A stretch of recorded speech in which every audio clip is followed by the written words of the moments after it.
Hello my partners in crime, welcome to Murder Analysed. Now, today's case is the Joanna Yeates case.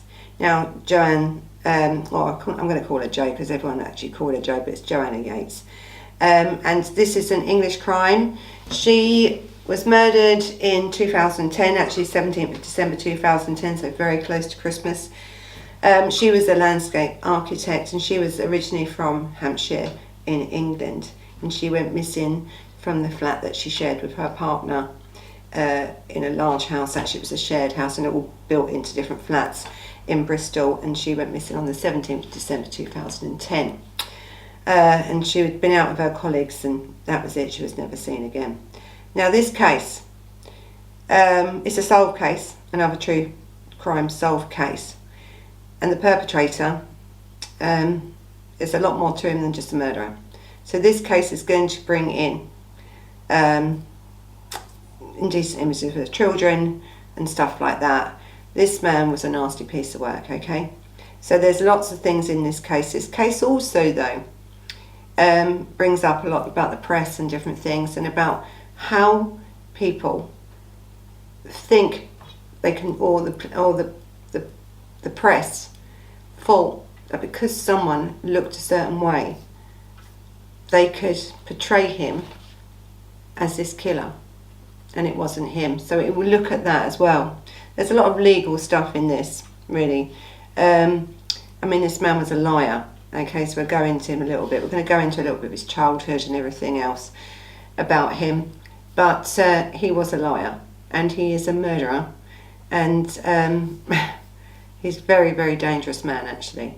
Anyway, so warnings about what this case has got involved. So this is the Joanna Yeates case. She was born the 19th of April 1985 and she died on the 17th of December 2010.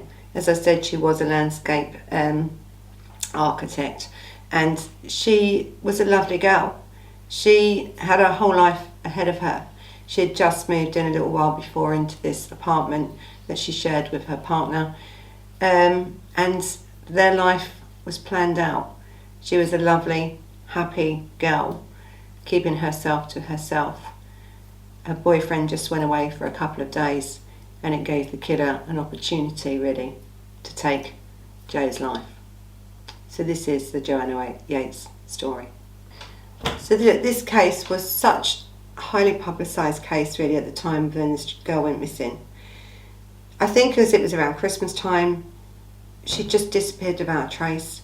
And I think people really, I mean, with anyone and any person that goes missing or where there's a victim of crime, especially around Christmas time, when all families are actually getting together.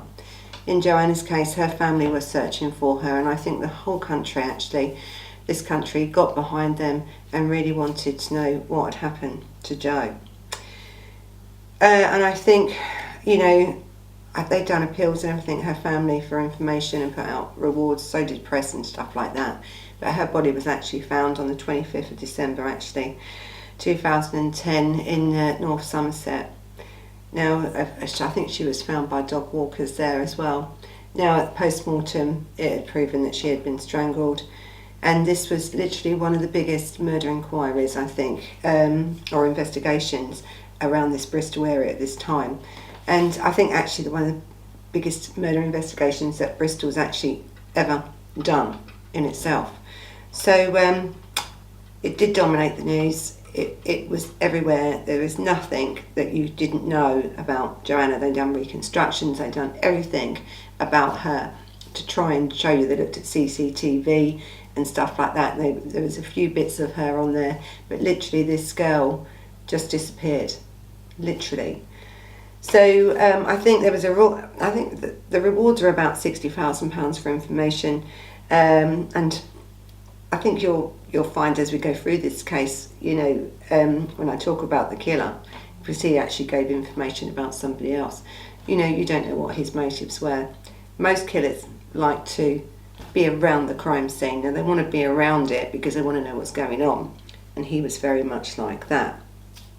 So they just tried to do everything to, once they'd found the body, really to find out what really happened to Jo. So in this outline in this case, I want to bring in Christopher Jefferies. Now, Christopher Jefferies, I feel really sorry for him, actually. Now, the police initially suspected him. Now, look, they would. He was the landlord, okay? He owned this property, let out these flats, and he would have come under suspicion, as would anyone in them block of flats, all right? So that part of it was not wrong in this case at all. They did arrest him, but he was released after a few days, but it really...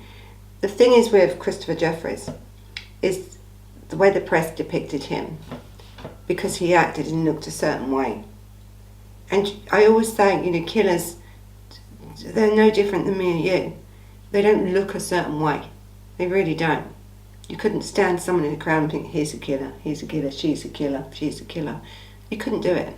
But the press seems to think, because he was arrested and, you know, for questioning and everything, I mean, he was released. Okay, without charge. So he was released. But the press just went mad.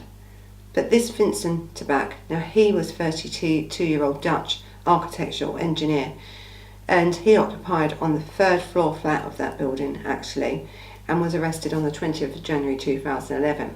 Now this is the killer. So you had now the police focusing on, first of all, Christopher Jefferies.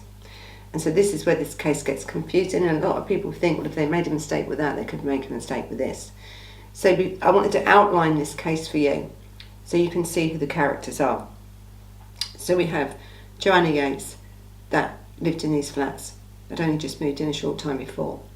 You have Vincent, that also lived in these flats on the 3rd floor, and he had lived there quite a long while. He lived with his girlfriend, actually. He had a partner as well. And he is the killer. And then you had Christopher Jefferies, who was the landlord of all of them, and really who the police did question, and then the press actually vilified as this murderer of this girl, and literally nearly destroyed this man's life. And so as we go through this case and we deal with the murder, and then we deal with Vincent Tabak and all about him, we will finish with Christopher Jefferies, because really he was just as much a victim in this. It's really shocking, this. And again, this wasn't the police that was targeting this man. This was the press.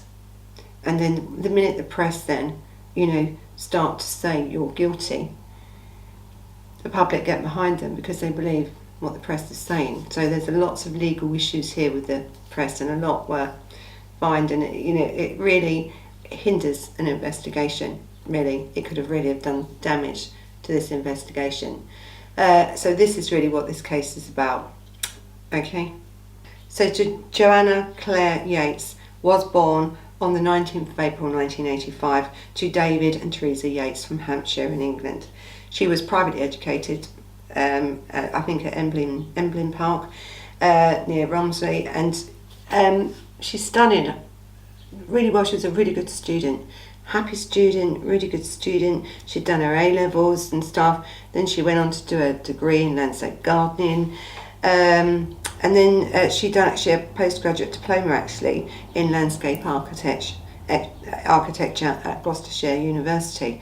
So, you know, she was an educated girl, lovely girl. She was just lovely. So I think in December 2008 actually, Joe met 25-year-old architect Greg Reardon. Now, he was at a firm in Westminster, and the couple then moved in together in 2009. So this is who Joanna was with at the time of her murder. Now, they moved in and then they settled in Bristol, mainly because of work. Okay, they had work there, the company had moved there, so they moved with their jobs. They were happy there, they were setting up their own first little flat together. You know, these people had lives. These people really had lives. And just unfortunate that Joanna was in the wrong place at the wrong time here, because again, on this 3rd floor flat, this man lived there. And I think if it hadn't been Joanna, it would have been someone. He would have killed someone. So Joanna's flat was number 44. Now, it was a large house, as I said. It had been subdivided into these flats, and the killer lived in another flat. So I think it was in Clifton suburb actually, and that was in October 2010. Okay, It was really not long after she'd moved in there that she was murdered.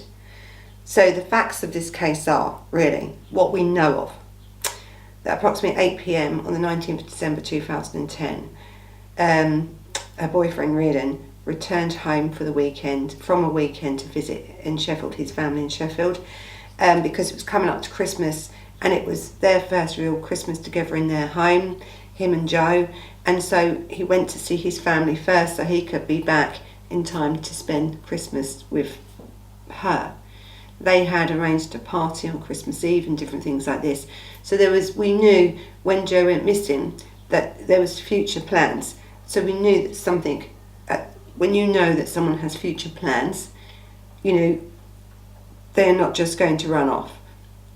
This girl had a life. So really, you knew foul play was at work here very early on. Now, of course, as with anybody, any police officers or any police force, of course the boyfriend would have been a suspect in this case early on, but he was quite quickly, cleared of any involvement. One, because he wasn't there, and two, this man was devastated, absolutely devastated. So anyway, he's gone away, and Joe's been left for a couple of days. She said to people that she was a little bit nervous about being left on her own. It was her first she hadn't been in this flat long, it was new to her, the area was new to her. He was going away for a couple of days, and she thought, well, I'll just have some drinks with my colleagues and stuff like this, and it's only a couple of days, I'll be okay. That's what she thought. She'd be okay. And she should have really, shouldn't she, have been okay. So of course when he was away, he was trying to contact her and ring her and stuff, and he couldn't get hold of her, and he thought that's a bit strange. Usually she always picks up the phone or answers to texts or something, but she hadn't been. She hadn't. So he just kept ringing, and then I think he decided, right, I'm coming home. And when he come home, there was no sign of her at all. And he thought, that's strange. And so he tries to ring her again. Now he's in the apartment, in the flat. And as he rings her, the phone goes off because it's in her pocket, which is in the house. Now don't forget, this is Christmas time, 17th of December. Freezing. England is, you wouldn't go out without a coat. I don't think anyone, even in them days when they had a mobile phone, goes anywhere without their mobile phone. So he knew something was wrong. He knew something, because her bag was there, everything was there, and now the coat's there with the phone in the pocket. I think there was 2 bottles of cider there, not drunk, not open, only little bottles of cider. And so now he's thinking something's wrong. So listen, Joanna was a cat lover. They had their cat. She loved this cat. And when he got back, he noticed not only was the phone in the pocket and the keys were there and everything else was there, but this cat had looked like it had been neglected for a couple of days. That wasn't like her at all. This cat was her life. So that really, I think, is what cemented in him that something was really wrong here. Because it wasn't just that the phone was in the pocket and the keys were there, the cat, the thing she loved so much, wasn't being looked after, and that was so unusual for Joe. So listen, he's rung around people, and by about 12:30, he's like, this isn't good. So he's rung the police, and then he's rung her family. He's rung her mum and dad. So the investigator determined that Joanna had spent the evening on the 17th of December 2010 with colleagues from this Bristol Ram pub where she'd met all them up. That was on Park Street, and she left there about 8 p.m. and she began to walk home, and that was about a 30-minute walk. So there's certain amounts of CCTV, but I think they were mainly in shops, and that's where they picked her up. So she had told colleagues that she wasn't looking forward, to spending the weekend alone, as it would have been her first time without him. And she planned to spend it actually baking and preparing for parties that this couple had set up. So she's telling colleagues and stuff that she has plans to do things. That's also now cemented even to the police. Something's wrong here. So Joanna Yeates was seen, I think, on closed circuit TV at around 8:10, And I think in there she had gone into one shop and brought nothing, actually. Yeah, she had brought nothing, and that was in Waitrose. I think the thing is with Jo, it's a new city. The friends had a little drink with her. Now she's going home. She didn't really feel comfortable on her own. She missed him and stuff. And I think she just looked around Waitrose. Listen, I love Waitrose, and I don't know how she's walked around Waitrose and not brought anything. I wish I could do that, but she did. So I think for Jo, it was just passing the time. You know, go around the shops a little bit. And then what she does, the last known recording of her was buying a pizza from a branch of Tesco's Express at around 8:40 p.m. Now she had also brought 2 small bottles of this cider from a nearby off-licence, it's called like bargain booze stuff and stuff. So we know that she was alive at 8:40 p.m. because she had brought this stuff, and this was very close to her home. So as you can imagine, these parents are now frantic. Okay, you have their beautiful daughter that's just literally disappeared. Literally disappeared. They know the boyfriend hasn't done it. They know it's impossible for him to have done it. So what's happened? They know she's not going to run off and do anything. She had made plans. They are fearing the worst. And I think in some of these conferences that they did, you know, to televise and get her name out there, they had already stated they just wanted her body back. They just wanted her body back to bury. They just wanted Jo back. I think they knew from a very early on that Jo was probably not alive. And I think the police probably even realised that very early on as well. Now the strange thing is that they knew Jo had gone home. She wasn't abducted from the street. They knew she had gone home. And the reason they know that is because their CCTV footage showed her buying pizzas and the beer from the different shops.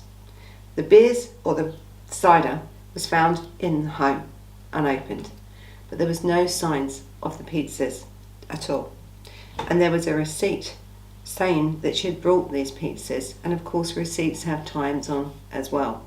So they knew that she had got home. There was no evidence of anyone trying to break in, any damage, any, you know, broken windows or nothing. So when we have all that evidence there, what you can assume is that she knew the person that she opened the door to, really. There seemed to be no struggle in there, no damage to anything. And I think this is when the police realised that, hang on a minute, it may be someone, or is probably someone, that she knew who done this. And I think it wasn't that they was wrong. She didn't actually know him at all. No, she never met him, really. But of course he had seen her. He had watched her. So there was no connection between Joanna Yeates and her killer at all, apart from they lived in the same building. That was the only connection. So okay, on the 25th of December, the fears, wasn't it? The fear and the knowing or not knowing, I suppose, at that time, of what's happened to their daughter now becomes a reality, because Joanna's fully clothed body was found in the snow by a couple walking their dog along Longwood Lane. And it's near a golf course, and it's next to this entry to a quarry in Fairlands, and it's approximately 3 miles or 4.8 kilometres from her home. So she hadn't been dumped very far from her home. Usually, as we look at, don't we, when we talk about looking at, you know, where killers dump bodies, and they like it local. They like, because one, they like to know what they're doing, where they're going to be seen, or easily to get away. And I think this is part of this as well. So the body was, you know, identified by the police as that of Joanna, and her boyfriend and her family visited that site actually on the 27th of December. So David Yeates said that the family had been told that to prepare for the worst, and expressed his a relief that his daughter's body had been recovered, because we spoke about cases before, haven't we, where that doesn't happen. And I think they realised actually from, as I said, quite early on, that this case wasn't going to end well. But at least they got her body, and then the minute they've got her body, the police then can go about then and do the forensic testing and stuff they need. Now the problem is as well, time of death. We sort of know around about the time of death because we know from when she last consumed anything. I think on the autopsy there was no pizza. I think she had drunk a little bit of her cider, but there was no pizza at all in her stomach, so they know she hadn't eaten that pizza. So they know that the killer had took the pizza from that apartment or flat, if you'd like to call it, that she lived in. And also because it was icy cold, the body would have been frozen, which is very difficult then to determine time of death, but it can preserve lots of other stuff, the cold. So listen, this investigation then really kicks off, doesn't it? We now got a body. You know now she's been murdered. We know now that she's been strangled because the coroner said she'd been strangled. A certain way the body was laying and certain things, and we'll go into that a little bit later. She wasn't sexually assaulted, but there was some sexual, I don't know, tendencies in some way. You know, this was a sexually motivated crime, even though the penetration wasn't there. And that comes out more to light down the end. But, yeah, she was strangled. She was strangled. So anyway, this is one of the largest, as I said, police operations for this constabulary anyway. So I think the operation was called Braid, and it comprised of 80 detectives, civilian staff, and it's under the direction of Chief Inspector Phil Jones, Senior Officer of Avon and Somerset Constabulary, and he was of the Major Crimes Investigation Unit. And it became, as I said, one of the biggest ones anyway in history, actually of that constabulary's history anyway. So Jones urged the public, this detective Phil Jones, he really urged, he was on this public, he needed something, he needed some evidence to come forward with any information, you know, to catch this killer, especially potential witnesses who were in the vicinity of this Longwood Lane, and you know where the actual body was discovered. Really important that anyone in that area came forward, and he really pushed for that. He pushed for this four-wheel drive. It was a light covered four-wheel drive that they were really interested in, because where her body was dumped there was a little wall.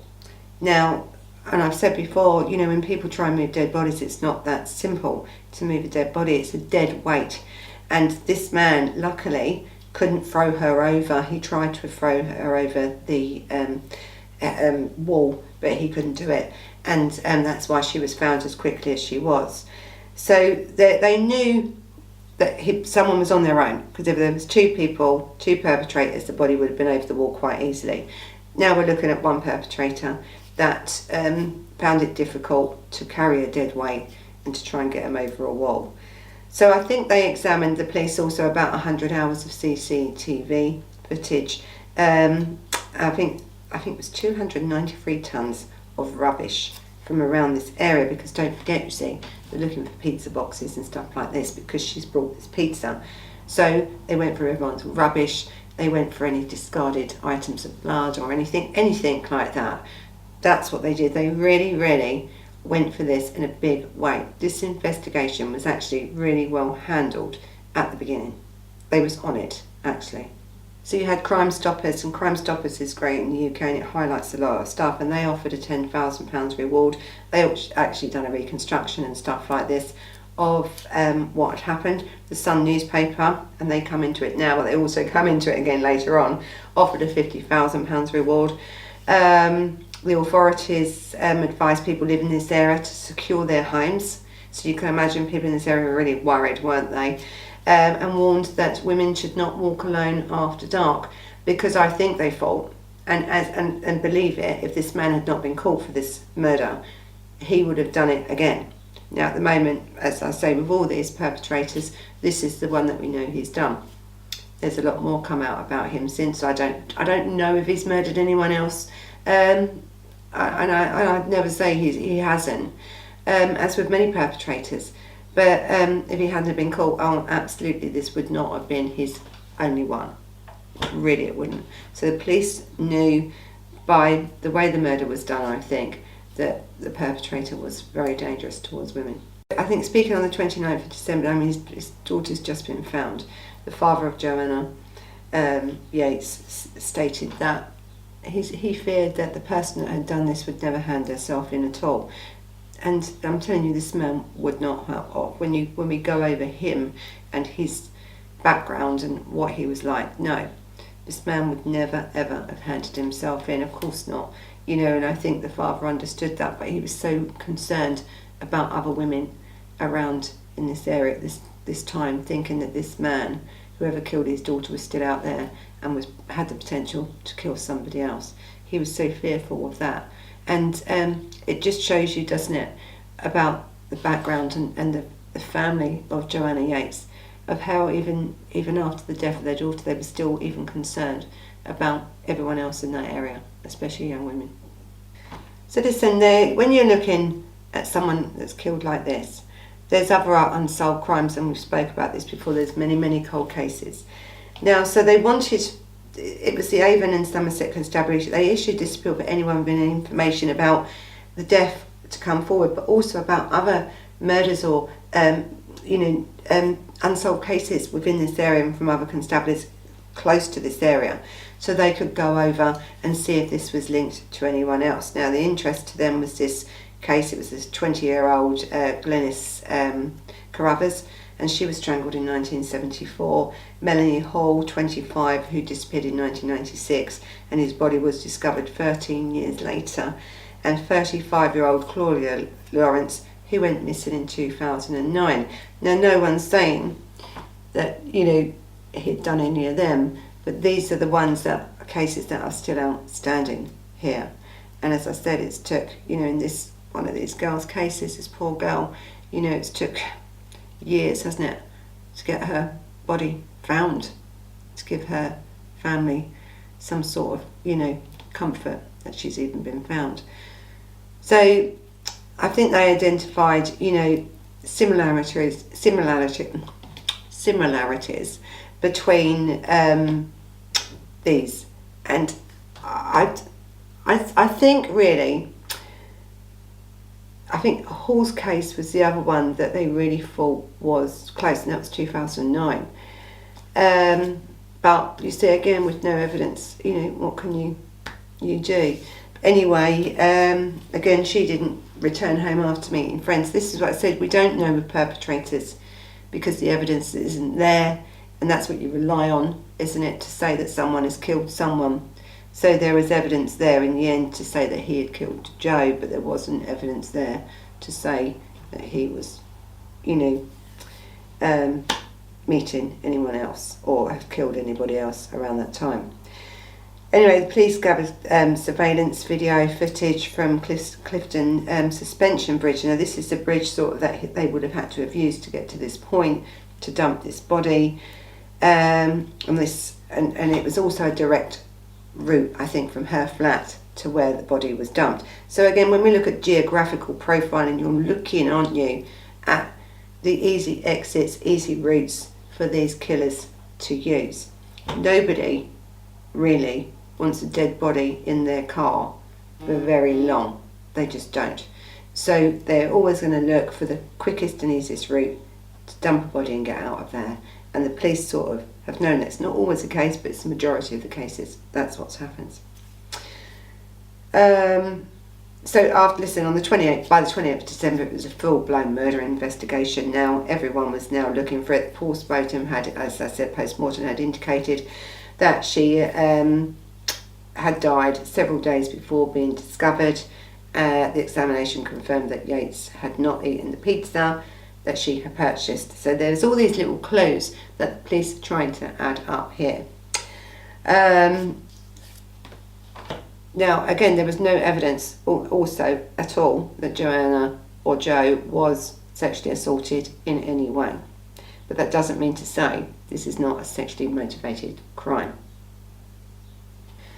I think the police in Bristol were so concerned about this killer that I think even Bristol's East, I think the MP, Kerry McCarthy, gave her support actually for a mass testing. Now, we've had this before when we've had lots of killers that we've done mass testing for.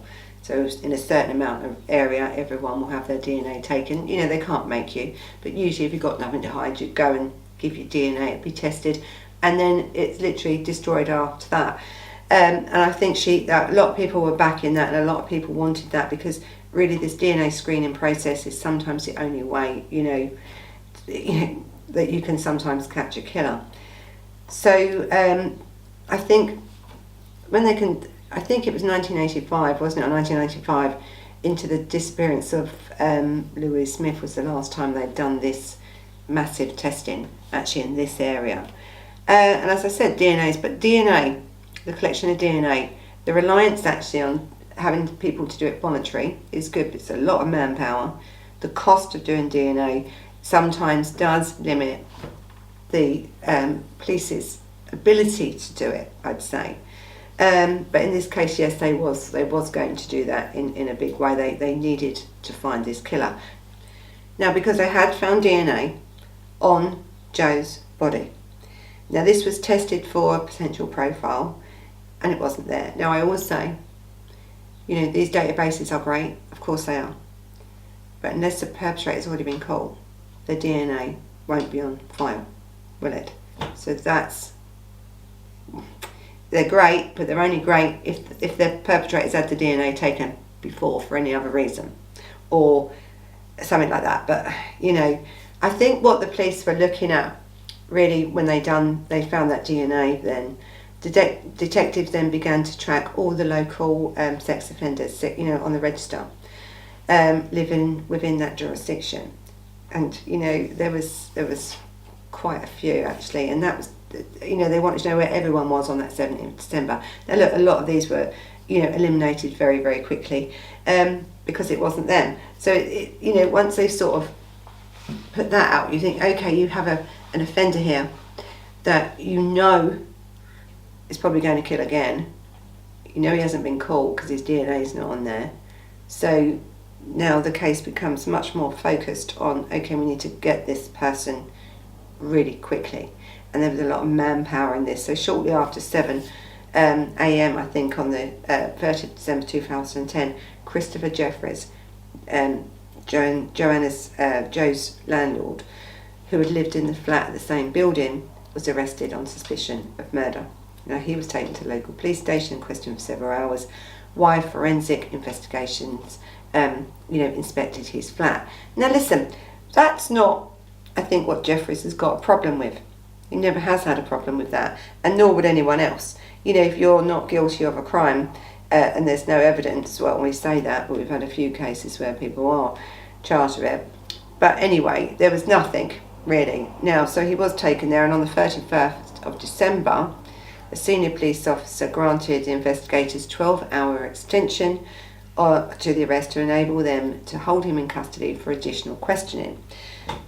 They're allowed, okay? Now that's the process. They're allowed. If they blink, they've got some evidence. The man owns the building. He may have had a spare key, because remember, there was no forced entry into Joe's. She would have known him. So would she have let him in? This is what the police are thinking, all right? So they are in their right to have him as a suspect, as with anyone else, though, in the building, really. Anyway, they focused on him a little bit too much, but the police subsequently applied for the magistrate for further extension, and that was granted on the 31st of December and the 1st of January. So investigators were able to detain him as a suspect up to 96 hours, but released Jefferies on bail 2 days later. Now, he retained actually legal services, and because he needed it, because this man knew he was innocent, and he was saying, I'm innocent. He knew the process was going on, but I think he even thought this process is going on now a little bit too far. I've sort of justified why I didn't do it. I've got alibis and stuff. Anyway, in March, I think on the 4th of March 2011, police released him on bail, and he was, and actually they stated that he was no longer a suspect, okay, because he had proven by evidence that he was not the perpetrator of this crime. Now, he subsequently won, actually, an undisclosed sum of money for libel and damages and defamation about news articles that were published about him following his arrest, and he received actually an apology, actually, from the Avon and Somerset police for any distress that he would have been caused during this investigation. Now, people say, oh, well, someone's been murdered. The thing is with this, when we have, trial by media, and that's really what it was with Jefferies, the whole focus could have gone towards Jefferies. Well, the presses did. And what this then does, it takes the police, luckily they wasn't so blinkered because they had released him out without charge, but the press continued to hound him because of the way he looked like. He's eccentric. This man was an English teacher for years. Who says how we should dress, what we should look like? Does it make us a murderer? You've been questioned, as you would do, because you are a suspect, because of the circumstances around where you live and what you own and access and stuff like that. But that's all you are, is a suspect.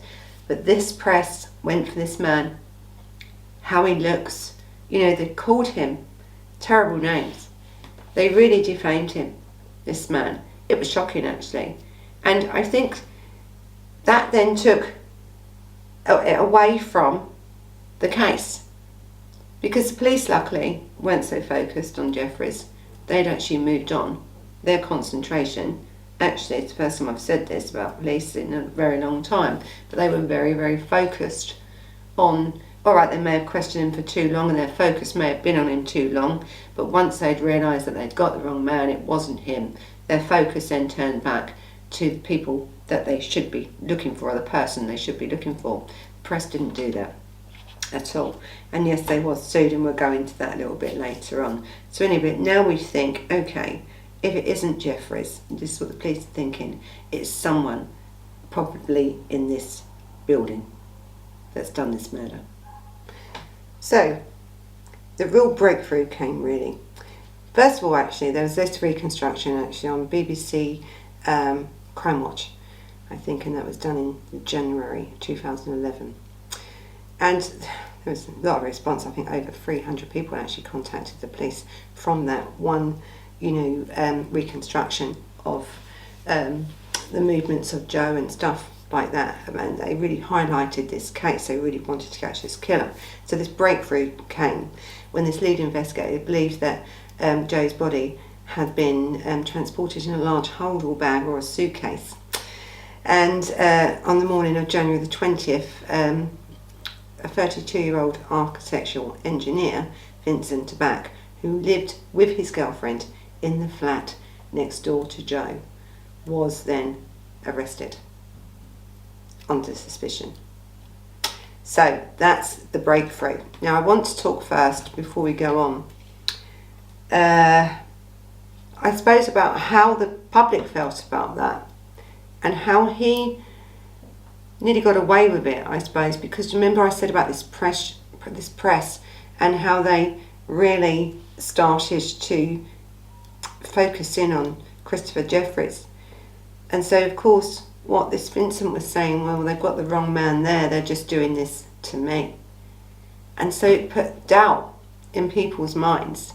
And this is what happens when the press get involved into a case and release things and start pressuring other people, innocent people, and really defaming them. This is what happens. It can really hinder a case. And this was what was happening in the Yeates' case. Now, a lot of young females actually had contacted the police and stated about this this horrible man. They really had. So, and I think also, people were really concerned for Joanna's parents at this time. They've had this loss. This Crime Watch was such a good reconstruction. It was in detail. It gave a lot of people the need and the want, I think, to help in this case. But anyway, he was arrested, and before we go on to the actual everything about him, I want to talk about his background, so you understand about this man's upbringing, his background, his character, before we go into the actual summing up of this case. So Vincent Tabak was born on the 10th of February 1978. He's a Dutch engineer who had lived and worked in the United Kingdom from 2007.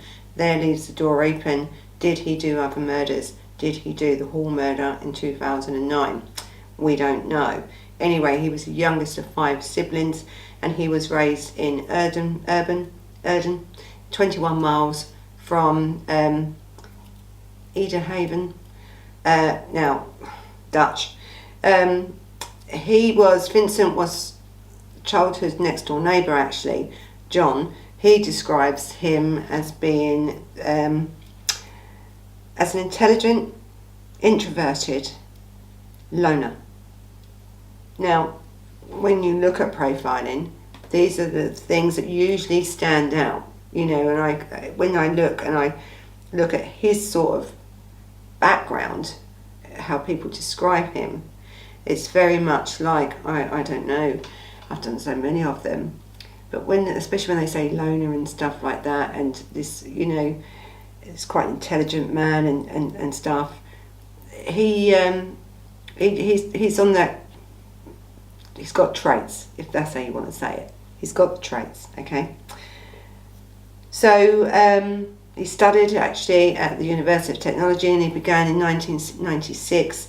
He graduated with a Master's in Architectural Building and Planning in 2003, then began a PhD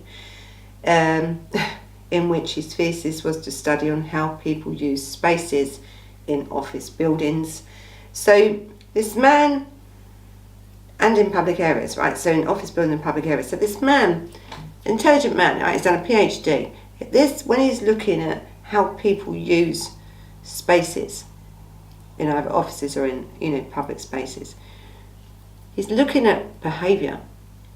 That's what he's looking at when you really think about it. He's understanding human behaviour, because he's designing these buildings on human behaviour. What's best for humans, how they use their space, what they do. So he looks, doesn't he? He must take in all that information. Really, he must understand human behaviour. So this makes him quite a dangerous man, actually. Anyway, these papers were published, I think, in 2008, and he left university in 2007, and he moved to the United Kingdom, I think for work, actually. He took a job in the headquarters of Bruno Harpend as an engineering consultant firm in Bath, and he settled in the flat in the town. He worked, I think, for a little while as a people flow analyst, which he is, so he's analysing, and his role required him to examine how people moved around, as I said, in these public spaces, and also in sporting areas and stuff. So this man is clearly, by what he does, not only is an intelligent man, but he's a people watcher man. So if you are now a perpetrator and you're of murder, this sort of background where you understand human behaviour is a really good tool to have, isn't it? Really. So look, while living in Bath at that time, he established a relationship with a woman, and he first met her through this Guardian's newspaper. It's an online dating site, actually, called Soulmates.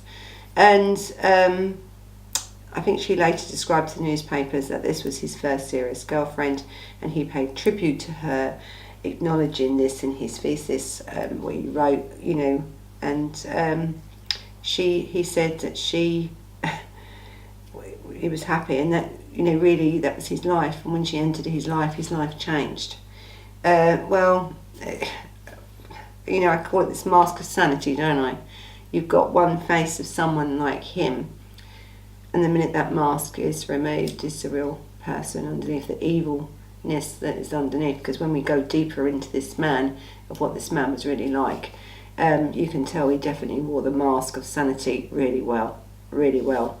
Enough, actually, that his girlfriend and the families all didn't believe that this man was a murderer and had done this murder. Now, that was also, though, backed up, as I've said, by the press, really intimidation and absolutely terrible behaviour of the press towards some innocent man. But this is what, they actually set up this page, to help fight for his legal fees because they believed him so much. These people are manipulators. This man was a manipulator. He manipulated everyone around him. He came across as this normal, intelligent, happy man. This man is a killer, literally, and a lot more. So the couple, they moved together, this loving couple, he's in love, she's changed his life, and they moved into this flat in 2009. So although Joanna and her partner moved into the neighbouring flat in late 2010, she and Tabak did not meet prior to the 17th of December. He never actually spoke or met to this girl ever at all before he actually knocked on her door on the 17th of December. So Vincent Tabak never pleaded guilty to this murder.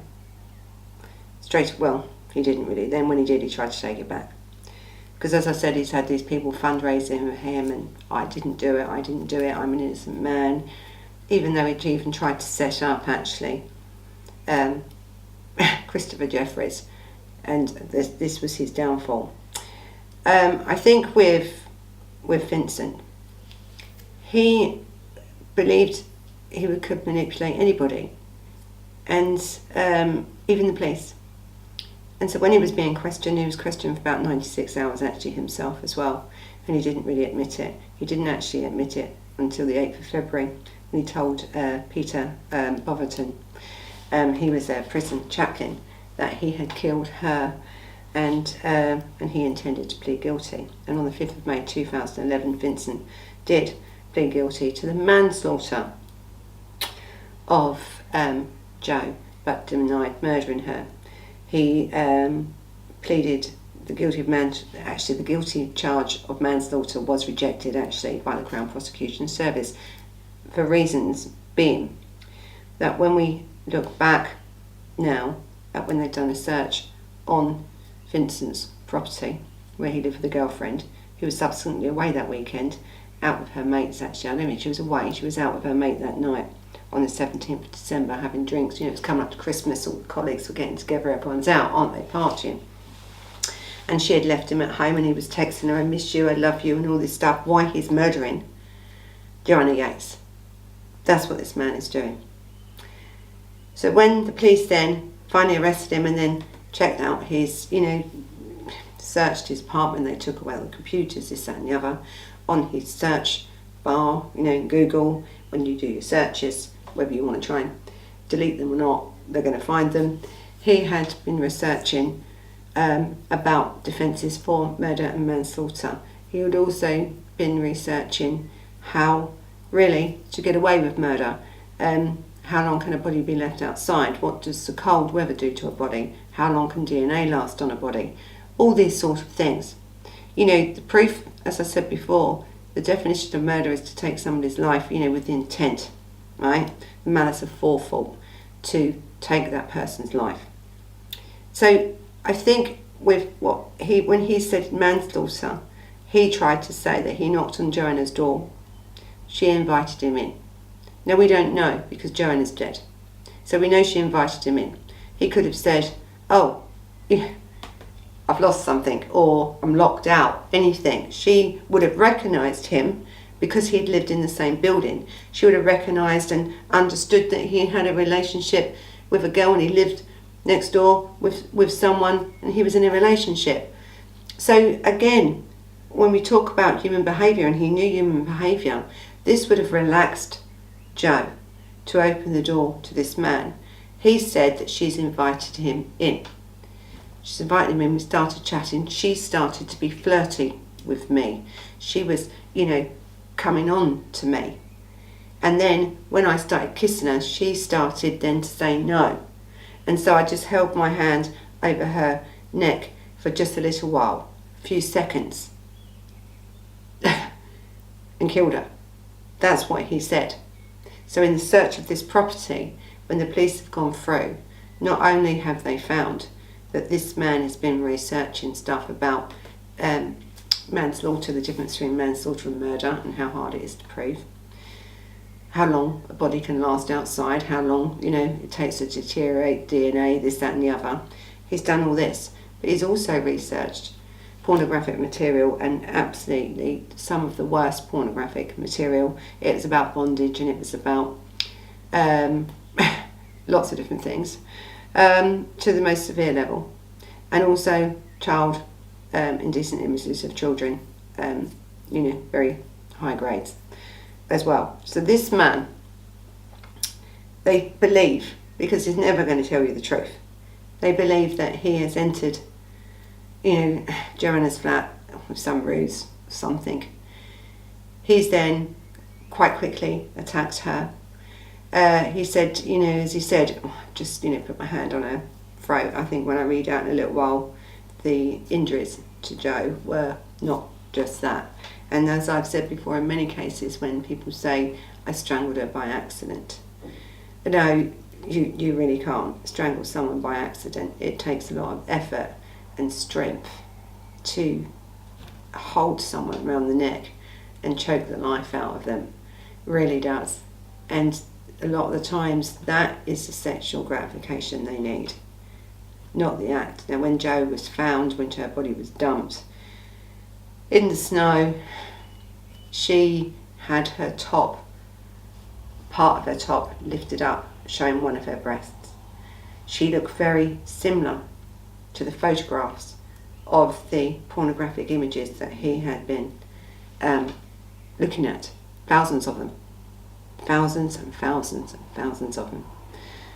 And the way her body was left was very similar to that, actually nearly identical to that, even the look of her. So as I've said with perpetrators before, they have a type, don't they? And this was his type. So we don't really know what happened in that part. We're assuming that's what happened. The police are assuming that's what's happened in there, because this man, of course, wants to plead manslaughter. So of course it's all going to be her fault, because he's thinking, she's not here, is she? She's dead. It's my word against hers. It's so difficult, isn't it, to prove murder? Was the intention there to kill Joanna Yeates on the 17th of December 2010, or was it not? It's very difficult and very difficult to prove. But I think the prosecution knew with this man, and the way that he had tried to manipulate and lie about it and stuff.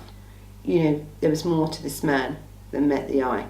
Plus, listen, he was charged also on top of that for the indecent images of children, and given an extra 10 months on his sentence. 10 months.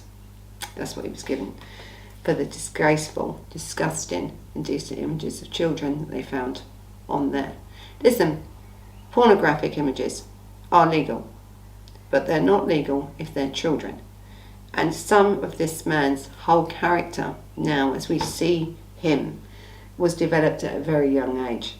He has said that he likes this sort of, it was like bondage and dominance and stuff that he liked. And again, it's another one that we see has gone from, escalated from looking at the images to now being a perpetrator and wanting to fulfill some of them, feelings and thoughts that he had. And and I don't know when it would have become children, but it would have been. He was looking at all of it. So anyway, poor Jo, her life was ended by him that night for reasons really. I think the only thing you can take from this case really on why he did it, on his motive, would have been sexual gratification for him only. That was it. His girlfriend was out drinking. He'd done the murder. He took the pizzas, actually. He put Joe's body in his car. I think he went to the shops. I showed some CCTV of him around the shops so he could be seen. This man tried everything he could not to be caught. He then said he saw Christopher Jefferies' car and it was turned the other way, trying to implicate him in that murder. And for a little while it worked then, didn't it, really? Until it all came out with DNA evidence and stuff. And the DNA evidence actually was, he had gone back to his family. And of course they all believed him, didn't they, at this point? He'd gone back to them, and one of the investigators, because they were still after information, different information, because don't forget this man was only a witness at one point before he'd become the suspect. He sort of said, oh well, I know Christopher Jefferies. I actually did see him. He started then adding to his story, because two things Vincent DeBack got wrong. He thought the police were stupid, and I think he thought everyone else around him was stupid. He thought he was such an intelligent man that he could get away with murder. But you had this detective, this woman, who flew out because he said he had information, you see, because he wanted to know what's going on. He needs to know, what do you know about this case? So of course I'm going to tell you things just to make you come here. You know, I'm on holiday, and come over and see me and I'll tell you everything I know, what I saw. I forgot to mention that part before, I forgot to mention this part before. He was adding more and more on to try and get Christopher Jefferies back arrested, but you know, the focus to be put on him, but also to question the police. And he also did ask questions to her also about DNA and the body and stuff.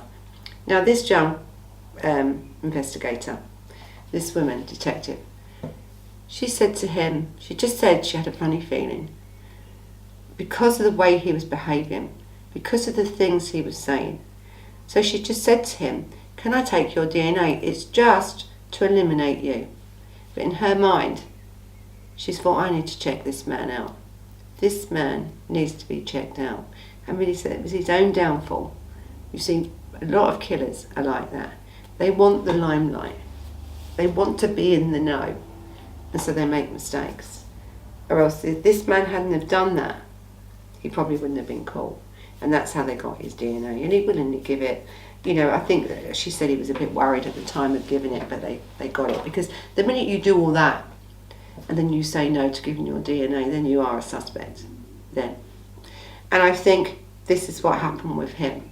And so when he went to court, he then tried to say manslaughter, this, that and the other. Tried to blame Joe, as they always do. It's never them, is it? It's never them. They're never a sexual predator, are they? It's always your fault. And I think this is what he tried to do. And the police and the courts and the jury saw straight through him. I think with him, I don't think we've heard the last of him. You know, I don't think this was his first murder. Listen, it weren't greatly planned, this murder. Did he walk into her home knowing that he was going to kill her? We don't know, because this is the whole thing, isn't it, about, you know, getting evidence to where you can prosecute for murder. Is we're not mind readers, are we?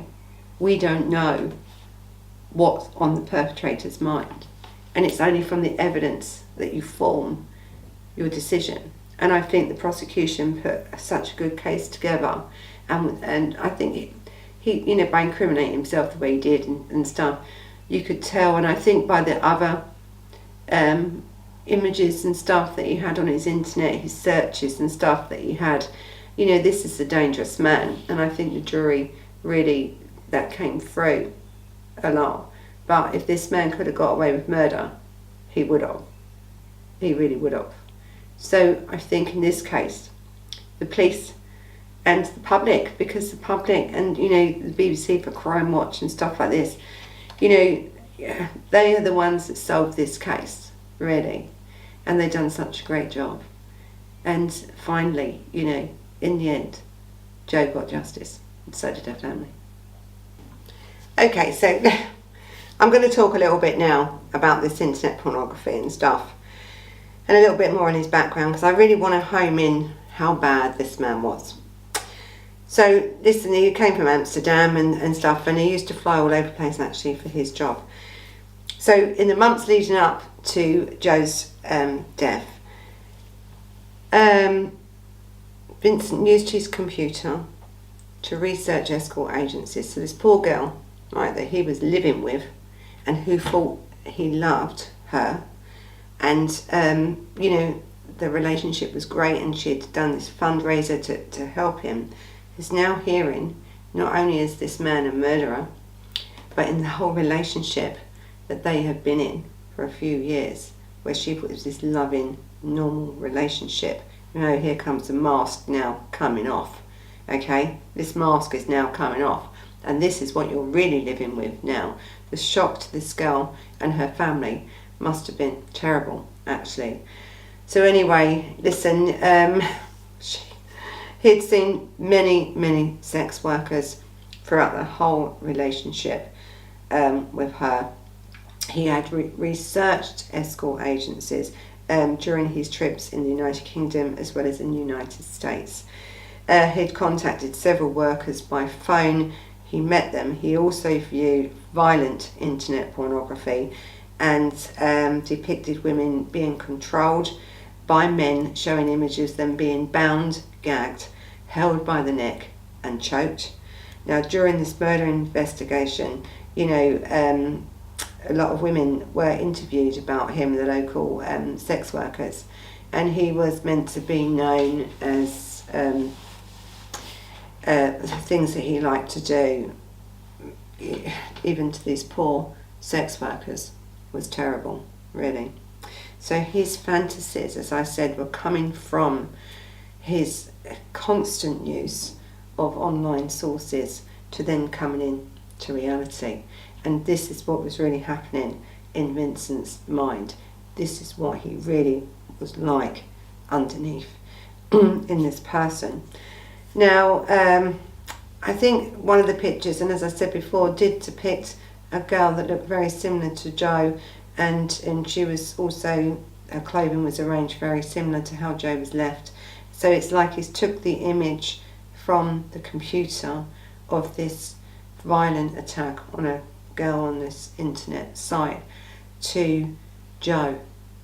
So was he playing out, was the murder part of the playing role that he was playing out in his mind, but now it came from, you know, virtual into reality. I think this is what was really happening with him. Listen, he was a nasty piece of work, this man, a dangerous piece of work. And I think as we now go into looking at Joe's autopsy, it shows you just really how dangerous this man is. Now at the trial, as I said, the prosecutor, barrister Nicky Likely, QC, urged that the evidence of Vincent's activities should be provided to the jury. Now this might shed some light, he says, on what how to hold a woman long enough and how to then squeeze her hard to take her life. Details of Vincent viewing this pornography were not included in the prosecution's case, since the judge believed that it did not prove that Tabak had acted with preterm. He didn't think, oh, I'm going to go in there and kill her. I think it was wrong of the judge. I think this was evidence showing this man's personality, right? Not that it hindered the jury so much in other ways, they brought it in other ways. But you have history of a man that is, viewing violent content about hurting women. And then you're trying a man for the murder of killing a woman. And the picture was so close to the reality. So the online and the virtual and the reality was so closely linked that I don't understand why the judge did not allow that in. But, the thing is, it could have come back on appeal, that if he had. So I think there was a close link there, and it should have been allowed in. Not that it really stopped it, but it should have been, it would have sealed his fate even longer. It would have given the jury more and more and more to understand about the character of this man if that had been allowed in. Anyway, after the trial, it emerged that this pornographic images of his children had been found on his laptop, and in December 2013, the Crown Prosecution Service announced that they would prosecute for, the possession of these images. So on March 2015, he was found guilty actually of possessing more than 100 indecent images of children, and was sentenced to 10 months in prison to run concurrently with his existing life sentence that he got for the murder of Joe Yeates. Now, disgraceful, yes, 10 months. I think they should have given him a lot more for that anyway. The trial of Vincent started on the 4th of October, I think 2011, at the Crown Court in Bristol, and Justice Field and the jury and his counsel. And the trial actually, I think William Clegg actually, QC, the prosecutor. I think with this trial, people were a bit shocked at it. I think people were shocked, one, because they actually all thought it was Christopher Jefferies that had done it because of the newspapers. And then they thought, well, did she come on to him? Because the boyfriend had gone away, her girlfriend was out, it's Christmas, was she drinking? She'd been out and had a few drinks and stuff. And I don't think it was until the autopsy with Jo that revealed that she had about 40 other injuries on her, as well as being strangled. That this was, a real murder. This was not manslaughter. This was not, a meeting of two people that had gone wrong, should we say. This was murder. Now, whether it was premeditated, whether he knew in his mind, as I said, that he was going in there to do it, we are not mind readers. No one is. But the jury on the facts of this case found him guilty of murder, and he got life. And I don't think, as I said before, this is the only one who's done. But, we will have to wait and see about that. So listen, this defence has said in Joe's case that the reason they believe that nothing that he was saying is true about Joe, because this man was quite a large man. He was a lot taller than her. I think he was like 30 centimetres taller than her, and he was quite a heavy bloke, and he overpowered her. He pinned her down on the floor by her wrists, and you can tell that by the injuries to her body. And I think there was 43 separate injuries to her, and this was to her head and to her neck and to her torso. There was also cuts and bruises and a fractured nose. So it's not manslaughter, is it? Really? Not really. It's not like what he said, where he just walked in, put his hands around her throat, and he was getting a bit excited and she was saying no. And he accidentally killed her. That's what manslaughter is. Didn't mean to do it. Oh, he meant to do it. The girl's injuries showed that this was murder. And the way the body was left shows it was a sexually motivated murder, taken from a photo online which he had been viewing, to virtual, to reality. And it's such a sad case, isn't it, of this poor girl, really, when you think that, 1 minute you've moved into this place and you're starting up your life and you're happy, and your boyfriend's gone away to see his family for a couple of days. You're going to plan your Christmas and your first parties in your home, and the neighbour that lives next door to you that you never really spoke to, you may have glanced at him or seen him, it's made you feel that comfortable. As you've walked past, he might have said hi, or the girlfriend might have said hi. Your guard has dropped, and on that one night, you've opened the door to a killer. And that was really the case of Joanna Yeates. The rest of it is where the press were prosecuted, actually. I think, or tried to be prosecuted for their actual assault on Christopher Jefferies, and they were fined and everything else. But I think everyone learned lessons from this case. Really, the press, everyone learned lessons from this case. Because I think if you're putting out all this false information, and you are trying to target someone that is innocent because of the way they look. You know, you're vilifying this person because of the way they looked or act, even though there is no evidence against them. You cannot judge someone's character by the way they look or may act. That's not it. Not in murder. Murder must only ever be about evidence, what you gather, so you can get a clear distinction of really what happened. So, you know, as I said, in this case, it's a strange one really, because I don't believe this is the last we've heard of Vincent's back. I don't at all. But Joanna Yeates is at rest now, and I wish her family all the best. As for him, well, let's see what happens to Vincent as we go through the years. But I think this man was a very dangerous man. But this case is more about Joanna. I want to remember Joanna, because what a lovely, lovely girl. And her life again taken by someone who's just evil. And underneath that mask, I've said it before, you can live with someone, you can be with someone, you can have a neighbour of someone. You don't really know someone, do you? It just shows with this case. I mean, there was a lot of victims in this case, but the major victim was Joanna Yeates. So, thank you for watching. I'm glad you found this case interesting. Well, I hope you do. You can follow us on Instagram and on Facebook. This will be on Spotify. The next case coming up, it's a Christopher Halliwell case. Oh my gosh. Nasty piece of work, this one. It's quite a graphic case actually, but he is mad. I think there's 2 murders that he's been charged with, but it is assumed there is many, many more of what this man has done. So, thank you for watching. You know what to do. You know, make sure you put all these thumbs up. Make sure you hit the subscribe button. Hit that bell for notifications of what's coming up.